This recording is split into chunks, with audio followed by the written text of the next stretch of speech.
welcome back. It is the Vegas Take Sharp and Shapiro. Chris Wynn filling in for Mr. Sharpie, who will be back tomorrow. Coming up here in just a few minutes, Cassie Soto with the Review Journal does a great job covering Mountain West Conference play, UNLV, and the Vegas Golden Knights. She'll be joining us. So I got some interesting information here in the last 24 to 48 hours, and anyone who knows me really well knows that I talk to a lot of Division I head basketball coaches and a lot of people that are close to the UNLV basketball program. I usually never give out those sources, but, a few of those coaches that I'm close with, I talk to on a regular basis, and many of them have come on my show. Several people that I've spoke with in the last 2 days, who I trust very much so, have told me the same story. And that story is Rick Pitino is back in the mix, and they are trying to get Rick Pitino here at UNLV. I heard rumors that UCLA was trying to get him, but again, I heard that the Board of Regents over there did not want him because of the FBI and the investigations and all this other stuff. So how are they going after Rick Pitino? And by the way, I have heard that Rick Pitino would take this job if the money was right. A couple sources that I am pretty close to, and I'm not going to share who they are. I never will. I don't do that, but it's information that I certainly believe to be true, are telling me that Elaine Wynn has a lot of money, as we know. No relation. Not saying anything shocking, but they're going after... yeah, I wish you guys were related. But they're going after, in a sense, the checkbook of Elaine Wynn to be a booster, to donate money to the university. And I was told that Elaine's Wynn response was, in regards to Rick Pitino, or in regards to this conversation, that this response was, in regards to Elaine Wynn, she is very close with one of the top college basketball coaches out there, and she wants to make sure that her friend, who happens to be a top basketball coach, gives it the okay, gives it the thumbs up in regards to hiring Rick Pitino. Now, I don't know if they've had that conversation yet, and I don't know if this coach has given her the okay to hire Rick Pitino. But I'm very confident that this is what's going on right now in regards to the UNLV basketball coaching situation. And these are the sources that I have. They've always been right when I've talked to these sources before. And yes, Rick Pitino is absolutely back in the conversation. I put up some odds, Chris, on who's going to be the next UNLV basketball coach. Again, these are just for fun. Why don't you read off some of those odds? The updated odds, though. Yeah, so I was bouncing through Twitter, I happened to catch the Vegas Takes updated odds next, and you have Rick Pitino at 4-1. Thad Matta also at 4-1. Marvin Menzies at 4-1. Larry Eustace at 6-1, Steve Alford 10-1, Steve Lavin 12-1, Jason Kidd at 20-1, Fred Hoiberg at 20-1, Kevin Kruger at 25-1, Dave Rice 1,000-1, and then Danny Tarkanian and Reggie Theus round out the two names at 1,000 and 2,000-1. The field. Yeah, at -200. I thought those odds were very accurate. But hey, joining us on the line right now, she does a fantastic job covering UNLV and the Vegas Golden Knights, and she actually took the job that Brian Salmon used to have, and now he's over at Channel 3. She does a fantastic job with her. She really does. It's Cassie Soto with the Review Journal. Hey, Cassie, guys. I appreciate you coming on. How are you?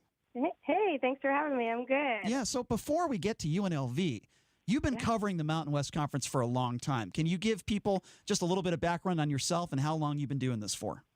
Yeah, so I actually graduated from UNLV May 2017, and immediately after that, got a job with the Mountain West Conference in Colorado Springs and was a part of the Mountain West Network. So kind of what I'm doing here at the Review Journal, but tailored to all 12 Mountain West institutions, and just highlighting all the positives, as much positives as we can highlight in the Mountain West Conference.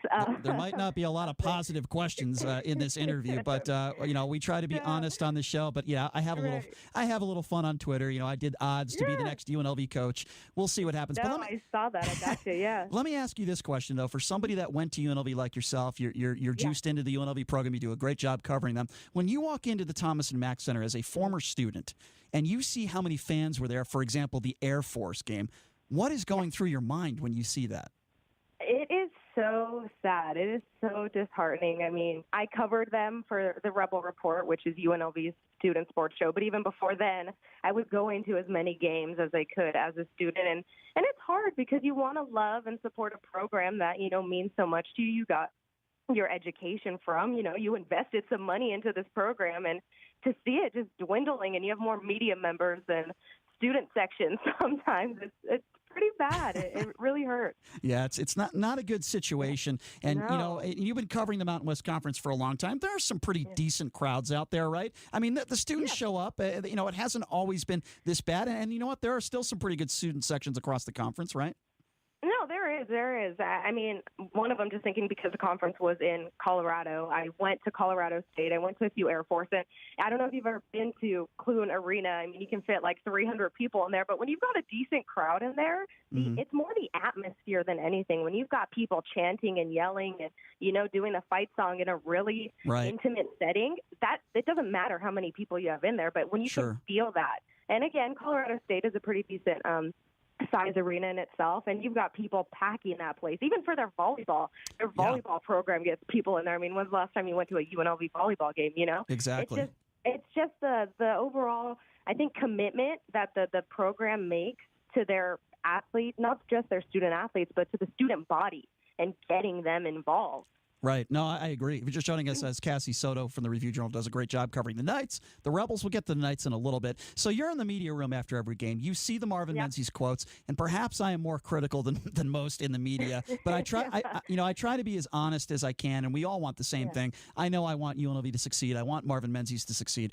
But let me give you a couple quotes, and I want to get your thoughts on this. They lose to Air Force on the road, and then Marvin Menzies talks partially about the crowd noise at the game and why they lost the game. That was one of his reasons. They get absolutely slaughtered by Nevada at home, and they outscore them by 5 points in the second half. And Menzies has taken that as a small victory. Then Amari Hardy kind of echoes that, and I'm like, wow, I can't believe he just said that. They just barely beat one of the worst teams in D1 college basketball in the San Jose Spartans, and they are atrocious. They're down at the half. Somehow they just squeeze out a win, and then Menzies is saying, well, that's what good teams do. That's basically what he said. I'm paraphrasing. You saw the quote. He said, good teams, win those types of games, and I'm sort of paraphrasing what he said. The ugly wins or ugly something exactly. Like that. Right. So, look, one thing I gave Dave Rice credit for when he was here is he didn't make excuses, right? I mean, he didn't get the job done, but he looked genuinely pissed off when they lost a game, right? Yeah. And I see Marvin Menzies making some of these weird quotes, and I'm thinking to myself, why is he saying that? Is he saying that because he knows he's on the hot seat, or is this just the Marvin Menzies that we all know, and he's just going to do that? I mean, what do you make of these quotes?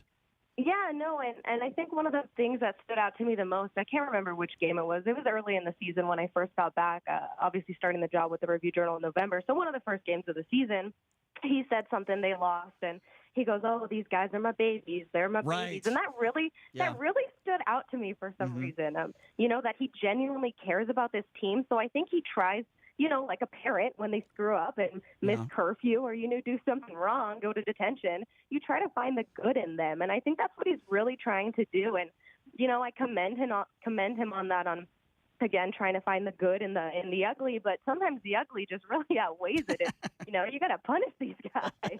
Yeah, I agree. So, Cassie, you look at this team, it is the great unknown as we go into the back end of the regular season, of course, the Mountain West tournament, and then the possibility of postseason play. And Brian and the Vegas Take, they put a poll out there that was pretty well responded to, by the way, on Twitter in regards to Marvin and whether or not he'd be coaching this team next season.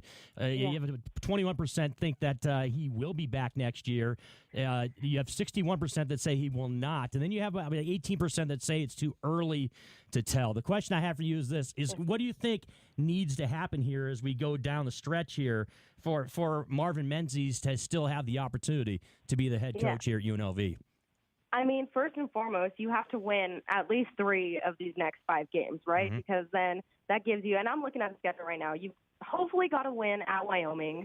San Diego State's going to come into town. That's not a win. You're going to Reno. That's not a win.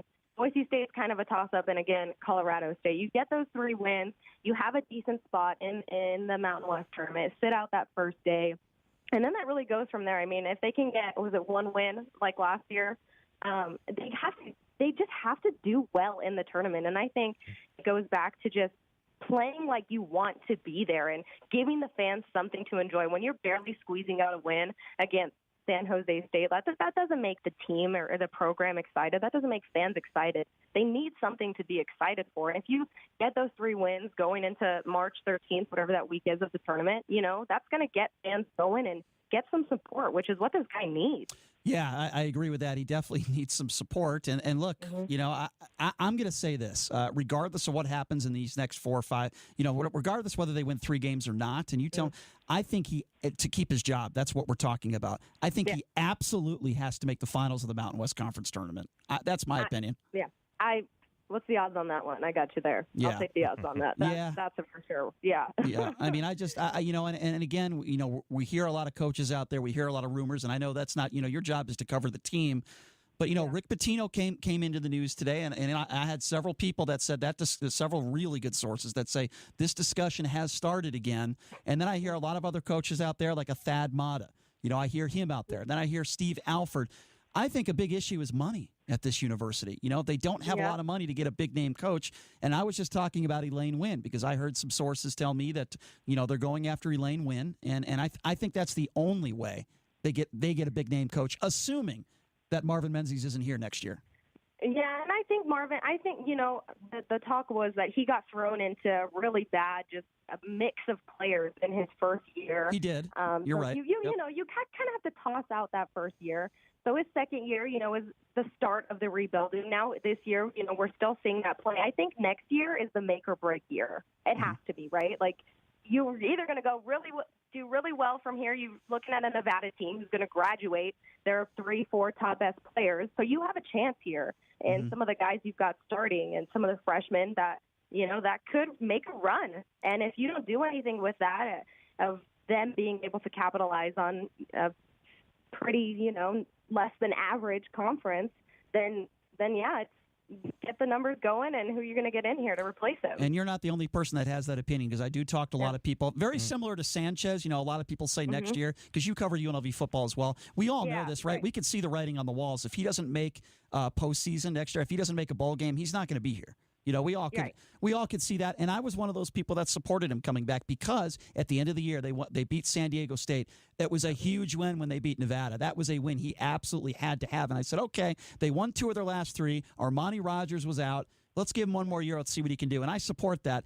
I'm a little indifferent on this one, and I kind of feel like, when you look at what happened last year, and by the way, I agree with what you said about year one. He took over a program that was in shambles. He didn't have talent. The only thing I will say about year one, and I don't know if you would agree with this or not, Cassie, but the start of the year to the end of the year one, I don't think the team got better. If they finish last in the conference, if they go 0 whatever, it doesn't matter, but did they get better? And I think that's the common theme here. And a lot of people say, oh, this UNLV team is better right now than they were at the beginning of the year. I don't know if I would say that. And I know they got injuries to Houston and Chekna, and, they've had some bad luck. But with that being said, when you look at the San Jose game, when you look at how many points they gave up on the road to Air Force, when you look at the struggles they've had lately and the blowouts, I can't sit here and say that they're better right now, much better than they were at the beginning of the year. Can you? I mean, I don't know. No, I agree with that because I think and the big part of it and everything that I've heard is just the inconsistency in this team. Like if there's one word to describe this team, it's inconsistent. Because when you've got some dudes dropping 20, 25 points one day, and then you've got a Chris Clyburn, not able to get a shot up and makes, granted he had 14 boards, but still, like, where is the consistency here? Exactly. Where is Bill Robotham putting up 20 points against a Boise State team and, 2 points against, these other average guys and on the road? I would also question how Armari Hardy was not starting at the beginning of the year. I said that after game one, especially when they lost a couple bad games at the beginning of the year to Loyola and I believe Valpo. I said to myself, how on earth is Armari Hardy not? He's the only guy that can create for other people. Yeah. And that's the thing, too. I mean, we'll fast forward now. Like this year, you finish as best as you can. But next year, having someone like that back. And I look at it, again, you asked me my student perspective, like having a guy that the fans and students can get to know and get to love. Right. Like that's what I think brings people in. Like we need a guy. We have not had the guy. And I think that's what is missing. You are so right. I remember when Kem Birch was here and we had the big King Kem out there. Yeah, King Kong. People love that stuff, and you know what? Yeah. They weren't a team that were a top 25 team back then, but the fan support was fantastic. It was great, amazing. Yeah, it was fun to come out, and I'm not going to say that it's none of the responsibility falls on Marvin Menzies, but we got to get out in the community more. You got to get students coming out to these games, and you got to give them. You're right. You got to get something to be excited about, and I'm not sure. They need a face of the program. They don't have that. You've got faces. You've got who's this guy? Who's this guy coming off the bench? You are so right. And what's their identity? If I asked you right now, what is this basketball team's identity? I don't know what it is. It's nothing positive. I know that much. No. Again, it's just inconsistency. Yeah. Right. And all due respect, of course, to Marvin Menzies and to Dave Rice, but in regards to a coach, right, and a coach being at the helm of this team, not since Lon Kruger has there really been, that coach there that I think that has had the universal respect and has gotten this team to a level where, hey, we're going to be an NCAA tournament team every year. We expect to win, to have a chance to win a Mountain West Conference championship in the tournament. So no doubt. That's something they do need also. All right, well, we won't force Cassie to hammer UNLV basketball anymore because that's my job. I do that 2 hours a day. But before we let you go, it's got to be exciting for you to be able to cover an NHL team, right? I mean, I would imagine this is the first NHL team that you've been able to cover. What do you think about NHL hockey, and how fun is it to cover a professional team? It's great. I'm actually, I've been watching the game right now. Unfortunately, down 2-0 right now, but hopefully they can pick it back up. It's been fun. Growing up in Vegas, again, never really had a professional sports team to get behind. So hockey, of all things. I grew up, as a soccer family, so it kind of made sense to me at first, but still something that I'm learning. It's not every day that a kid from California and then coming into Vegas picked up hockey right away. So it's definitely been a learning experience, but it's been fun. Again, we talk about that crazy atmosphere that people have something to rally around, and the Golden Knights have really done that. They certainly do. City. Man, it is so rocking there. Well, I mean this sincerely. Vegas is lucky to have you back here. You do a great job covering UNLV and, of course, the Vegas Golden Knights. So before we let you go, can you give out a little bit of that information? How do people follow you at the Review Journal and on social media? Yeah, of course. So everything I do is posted at reviewjournal.com. So go ahead, click the sports tab and go there, and you can find all of our greats. You've got Mark Anderson, of course, Ed Graney, all those guys alongside myself. And then on Twitter, I am @_Cassie Soto. And then on Instagram, I am _CMSOTO. Awesome. Well, Cassie, we'd love to have you on again to preview the Mountain West Conference Tournament maybe a few days before. Great. We'd love to have you on again. Thank you so much again for taking some time to join us. We appreciate it. Of course. Thank you, guys. Have a great evening. You as well. Thanks, Thank Cassie. you. That's Cassie Soto. Does a great job covering the Rebels and, as I mentioned, the Vegas Golden Knights. Good gig. She got a good gig here, but she has some experience, and she really does a good job. And she's very good on the radio, too, I have to say. I was impressed. Let me give out the number, 257-5396. She might take over my job. I don't know. 257-5396 is the number to call. We're talking UNLV hoops. We have Scott on the line. Scott, thanks for calling into the Vegas Take. How are you? Good, guys.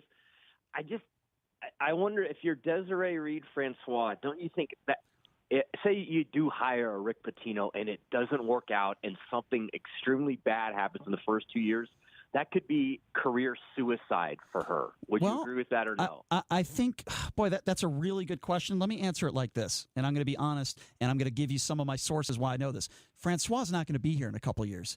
My understanding is that she's going elsewhere. She wants to, and I don't blame her. She wants to further her career, go to a school like a UCLA. And again, this is according to the sources that I have. So I don't think she's going to be here to see that. If she does hire Rick Pitino, let's be honest here. Okay, let's be honest here, Scott. How is it not going to work out? Unless he decides to hire a couple hookers at some local restaurant or something crazy happens, right? I mean, I think Rick Pitino will most likely behave. And I mean, Scott, look at where the program is right now. It can't get any worse, can it? I guess not. But if you're Rick Pitino, you're 68 years old. Do you really want to play at Colorado State and get in a van and drive 2 hours to Laramie? Do you want to do that at this point in your career? You could argue that there's been a lot of prominent coaches that have gone to smaller schools and made their mark and made that move. We saw Bobby Knight, of course, go to Texas Tech and coach there. We've seen Larry Brown go down to SMU and coach with them as well, too. So with Rick Pitino, it's as much about kind of resurrecting his career late as it is about anything else. That's the key word, and let me just say, exactly. You see, Rick Pitino is not the guy that he once was. There's a lot of schools that are going to pass up on him, so I'm not sure he's in a situation where he can pick and choose where he goes. Hope we answered your questions, my man. Yep. Last thing. Yep. I remember about 6 years ago, right when they hired is it Dave Rice? Yes. Yep. Remember half of Southern Nevada was up in arms because they didn't hire Reggie Theus. I remember. 5 years. Yep. He coached 5 years at Cal State Northridge. Mm-hmm. You know how many winning seasons he had? Not, 0. Yeah. He ran that program into the ground, and then he got in a physical fight with the AD. I remember. He should not even be into consideration. Well, go on my Twitter page. I put up the odds on who I think will be, if you might have heard Chris already mention it, the next UNLV coach. $5 billion to 1. Oh, I put him his way out of a burning building. I don't have $5 billion. 2,000 is a lot. I put him at 2,001. But by the way, I agree with you. Not a good basketball coach. Hey, good call, my man. I appreciate you calling in. Thank you so much. Let's go to Randy. Randy is up next. Thank you for calling into the Vegas Take. How are you, Randy? Hi, Brian. I've missed you, Brian. Hey, Rick Pitino hasn't behaved anywhere he's been. That's true. Just relax. Marvin's going to be here for 10 years. He's going to win the Mountain West tournament this year. Oh, don't and start. everything would be okay in UNLV land. You Mama? cannot. Who'd he say? You cannot believe. You cannot believe that Marvin Menzies is going to win the Mountain West Conference. I mean, yes, he is. He's preparing right now. We're going to run through 3 games in the Mountain West. Why don't you ever place a bet with me? And Fresno State. Why can't you place a bet with me on the air right now? Because I guarantee you 150% UNLV has 0 chance of winning the Mountain West Conference. Brian, they're going to win the Mountain West this year, and Marvin's going to get a 10-year contract. So if Rick Pitino was hired tomorrow, would you hate the hire? Be honest. Don't lie. I love Rick Pitino. Okay, all right. We finally agree on something. All right. Hey, Randy, I always love. Hey, I love you guys, but Thank you. Your first hour is amazing. Makes me afraid to call you. That's why I haven't called in 2 weeks. Randy, I love your enthusiasm. You're so fired up after the first hour. I'm afraid to call. But anyway, UNLV will be fine tomorrow. All They'll win the next 5 games. They're going to beat Reno at Reno. We'll be good to go for the tournament. Be in the 4th spot. Randy, I love it. We're gonna be in the 4th spot. I love your enthusiasm, Randy. I love it when you call in. But don't ever be afraid to call into this show. What's the worst that can happen? I can call you a moron. Who cares? And you're not a moron, Randy. I think you're a little. I think you might have called me that before. But hey, they're going to beat Wyoming tomorrow. I agree there. State. No, they're not. We're going to be okay. No, they're not going to be. I'll call you back. I'm going to sing the fight song. Hey, if you show up, State, let me sing the fight song on the radio. All right. Well, I'll tell you what. I will give you that, Randy. But I hope you're showing up at games because they need at least 801 people showing up. Thanks for. I've been showing up in 70 seconds. All right, good, Randy. Thanks for calling in. That's a glass half full kind of Run the Rebel fan there. I love his enthusiasm, but I think he's drinking a little bit of Kool-Aid. Let's go to Fernando. Fernando, thanks for calling in. How are you? I'm good, guys. What's up? We're not going to win the Mountain West tournament. No way, no how. Yeah, no crap. With Rick Pitino, he's too old, too much baggage. We want a young, fresh coach, like the one from Loyola Chicago or a coach from Butler. Hold on, Fernando. We want those old retreads. Oh, come on. That's old. Fernando, you're telling me you'd rather have a young, unproven coach here than a Rick Pitino? You can't be serious. Yes, I want young blood. He's almost 70 years old. First now. of all, he's the only.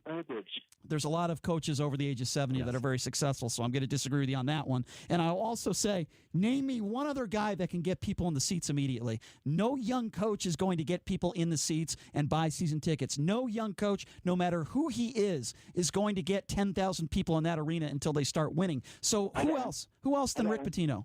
I got one. Who? The guy from Loyola Chicago. The Wonders. They're not. There's no way that coach comes here. No, there's no way. So we want somebody like that. Okay, but you're not going to get him. Old retread. Well, who then? Give me somebody. This is not the NFL. This is not the NBA. This is not Major League Baseball. Okay? It's barely D1 basketball these days. Let's call it what it is. Same thing in basketball. Old retreads. We don't want that. But right now UNLV is in disarray because they don't have a UNLV president. The last 3 ADs were terrible. Livengood, Murphy, and Reed. You know what I just realized? Disarray and Desiree sound very that's all I'm saying. That's all I'm saying. No, look, Desiree has a very difficult decision to make.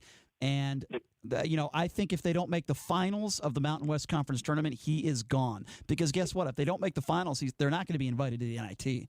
They don't have a win. Chris, real quick. Yeah. Yes. Go ahead. Chris. Yes. Wouldn't you like to hear Tom Barton and Brian debate Wouldn't you pay for a ticket for that? I would destroy him. would love to see Tom Barton and Brian Shapiro debate about the color of the wood of this desk. Okay, for those That's of you, how entertaining that would be. For those Fernando, of you, I'm telling you, those two guys going at it would be top-notch radio at its best. For those of you who don't know who Tom Barton is, I used to do some radio with him. He is way on the right, and I've said some very mean things to him on social media, and he said some very mean things to me. I think the last thing I said to him is, I'll buy you a white KKK cape for your birthday. I think so. It's gotten very personal between me and him. But Tom is a good guy. He's just very, very, I guess you could say, on the wrong side of history. That's a nice way of putting it. Look, as far as the UNLV thing goes, we only got another minute here to go, Chris. That's the information I have about Rick Pitino. I gave it at the beginning of the segment. My sources are very, very good. I'm not saying it's a definite. Some people are saying, well, they already have a $2.5 million 5-year deal. No, they don't. There's no deal in place. They're trying to get money from that donor that I said. And I think if Rick Pitino can't get hired, I've named some other coaches out there on social media that I think would be a good candidate for the job. But let's be honest about it, okay? If that gets done, Rick Pitino ends up coming here, most of the people here in town that are running Rebel fanatics and fans would be ecstatic if that happened. Yeah, there's no question. Look, Rick Pitino is a slam dunk, so to speak. Mm-hmm. He would get people in the seats. He would make this team relevant right away. There are a lot of Italian restaurants in this town, though, and with polyester booths that he might partake in, though. So we have to kind of watch that. You pointed it out. He could get in trouble here. Well, I don't think he would. Again, we are going to monitor this situation. Maybe something will change here in the next 24 hours. We'll catch you guys tomorrow. Chris, always appreciate it when you come in. Hopefully, maybe you could join us tomorrow with Mr. Ron Futrell. Oh, when Ron's in house. Yeah, Ron Futrell from Channel 8 will be joining us tomorrow. So be sure to tune into that. And don't be afraid to call in. I'm not that intimidating. I'm like this skinny white guy. It's barely 5'10". I mean, come on. Anyway, thanks for joining us, everybody. Mr. Ken Thompson, the legend himself, joining us next. Thanks for listening to the Vegas Take. Catch you tomorrow, folks.